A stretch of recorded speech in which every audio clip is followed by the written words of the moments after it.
নমস্কার, শিশির বিন্দু মিষ্টি হেসেল সকলকে স্বাগত জানাচ্ছে। আজ আমি একা আছি, দুটো ময়দার গোল্লা আছে, দেখি কি পরোটা করা যায়। হ্যাঁ, চলুন শুরু করি। ময়দা দিয়ে বেলে নিচ্ছি। আমার চ্যানেলকে সাবস্ক্রাইব করুন, ভালো লাগলে অবশ্যই একটা লাইক দেবেন। ফেসবুক থেকে দেখে থাকলে তাহলে অবশ্যই ফলো করবেন, কমেন্টে কিন্তু জানাবেন। হ্যাঁ,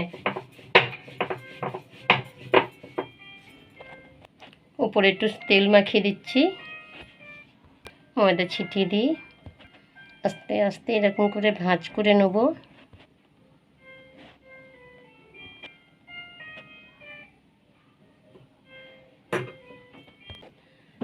আবার বেলে নেব ময়দা দিয়ে। একইভাবে ময়দার তেল দিয়ে দিচ্ছি, খুব সরু সরু করে চাকু দিয়ে কেটে নিচ্ছি। এইভাবে আস্তে আস্তে গুটিয়ে নেব।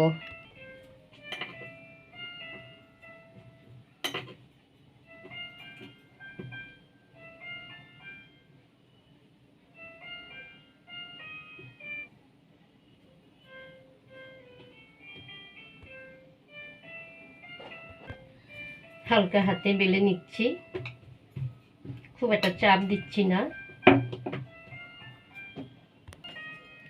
কালো জিরে দিচ্ছি, শুকনো লঙ্কা, কসুরি মেথি, এর উপরে একটু চাপ দিয়ে বেলে দিয়ে হালকাভাবে দিলাম। সেটাতে তেল দিয়ে দিয়েছি।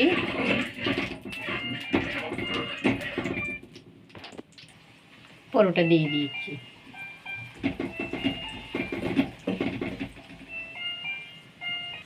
তাপটা মিডিয়াম রেখেছি, উল্টে দিয়েছি।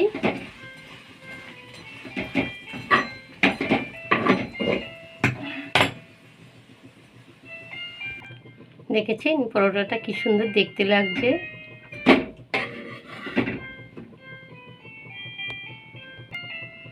আর একটা ভাজি, তাপটা একটু হাই করে দিলাম, তাপটা কমিয়ে দিয়েছি। আমি তো আচার দিয়ে খাবো, আমার আচার দিয়ে খেতে ভালো লাগে। দেখুন পরোটাটা বেশ ভালো লাগছে, বেশ একটা ভাঁজ খুলছে। বুঝতেই পাচ্ছেন কি পরোটা যতটা পেরেছি করেছি। ভালো অবশ্যই লাগবে, আর দেখতেও সুন্দর হয়েছে, গন্ধটাও ভালো বেরিয়েছে। ধন্যবাদ।